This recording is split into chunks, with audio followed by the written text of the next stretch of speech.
This is a quick ball facts update on LaMelo Ball. We all know that he severely sprained his ankle, which of course is very bad for the Hornets. But this is LaMelo 1 week later, praying for a full recovery quickly. This is LaMelo Ball against all odds. They say the third time is the charm, but has this offseason brought more good or harm? You already know the answer. Going into this third season, he's lost 2 key pieces. He even brought his brother along to help carry the load, but the Charlotte Hornets said no. The NBA has a short memory, so this will be the year that everyone uses to decide if LaMelo was a good pick for Charlotte. Do you think MJ made the right choice with LaMelo? Based on his track record, I can't imagine that he did. The biggest damning thing about LaMelo is that Jordan is the guy who took him as high as he did. He's been 0 for a billion, basically, as owner of the team. What I would say to you is this. There's nowhere to go but up. We know over the last 17, 18 years or so, the Charlotte Hornets have only made the playoffs 3 times. They've never been out of the first round. We understand what the situation is. Mitch Kupchak is now your GM, your guy making the basketball decisions. We know what his experience entails. So we'll see how that pans out. But in the end, if you're in Charlotte, you definitely needed some kind of box office attraction. And until further notice, that's exactly what LaMelo Ball is. Even though LaMelo won the Rookie of the Year, as well as being an All-Star the second year, people still question, is it simply his star power that makes him a franchise player? Or does he have the skills to pay the bills?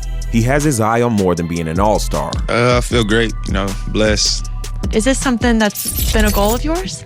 Like I said, it could be a goal, but mainly I was like MVP, championship, stuff like that, Hall of Fame. They haven't improved at the center position, but can LaMelo work with what he's been given? Or maybe even spark a fire in a guy looking to step up? They shoot it to Tweet. Nick Richards! Third! But of course, LaMelo can't do it alone. And with Miles Bridges gone, other guys will need to take bigger roles. PJ Washington! Especially guys like Gordon Hayward. He's a veteran, and the Hornets are waiting for a return on their investment. Some things you don't forget. And we can't forget about Terry. They don't call him scary for nothing. LaMelo will need him to be a nightmare. Whirling dervish with the left hand. With this Eastern Conference being so heavily stacked, the Hornets will need LaMelo to do a lot more of that. Since this team's bench didn't look too strong in the preseason, it may be that the starters might have to play perfect in order to win games. That's a lot to ask. Most NBA fans have low expectations for this team. And that's pretty interesting, because LaMelo is used to high expectations, which I might add he has thrived in, against all odds. And yet again, the odds are stacked against him. Players are dropping left and right, and even LaMelo won't be there on opening night. The new season is here, and now his commitment to improving will be put to the test. His leadership will be put to the test. The locker room climate is very important. It takes finesse and boldness to keep things in check. Everyone knows LaMelo likes to have fun, and he likes to compete. But can he keep that contagious around his teammates?